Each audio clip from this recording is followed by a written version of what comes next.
Flunket Scalegleam was born amidst the swirling shadows of the Underdark, where even the faintest glimmer of hope is but a fleeting ember. As a Kuo-Toa, the expectation was to follow the idolatrous worship of bizarre deities that echoed their chaotic existence. However, Flunket from a young age felt a restlessness that set him apart. A curiosity sparked by the shimmer of his scales, perhaps a relic of ancestral dignity long lost to his kin's descent into madness. Unlike his brothers and sisters, Flunket dreamt of a life beyond the isolation of their ritualistic darkness. His lineage wasn't just a lineage of shimmering scales, it was a whisper of something greater. He envisioned not just survival, but a revival, a world where his people could shake off the madness of their ancient idols.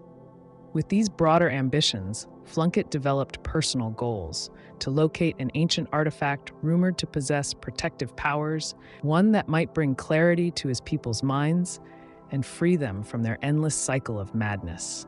How he craved a world of reason and potential outside the stone vaults of the Underdark.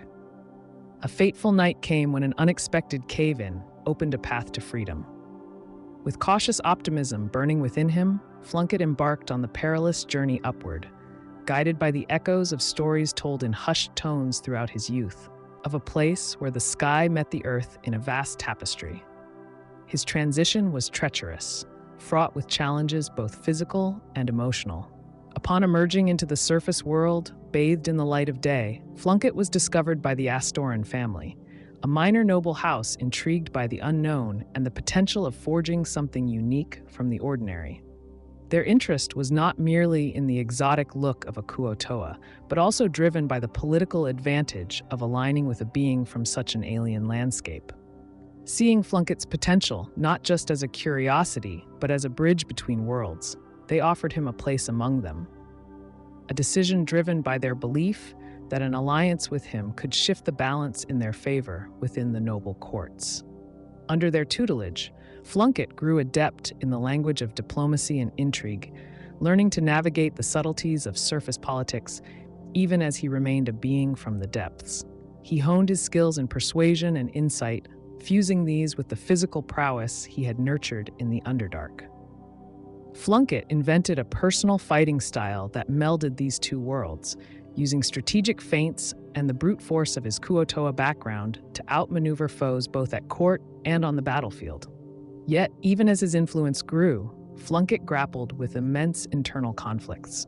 His heart ached for the roar of battle and the weight of a weapon in his hand, a reminder of both his past and the path he wished to forge for the future. The life amongst nobility, while enlightening, could never fully quench the flames of his warrior spirit. More so, Flunket battled an inner turmoil, haunted by dreams of his people's suffering and the storybook tales of their past glory. This drove him forward, his purpose unwavering despite his fears and doubts. Now, Flunket Scalegleam walks a path of his making, a chaotic good force poised to challenge the world that teeters between light and shadow. With a flail in hand and hope in his heart, he seeks not just to fight for himself, but to awaken a new destiny for his kind.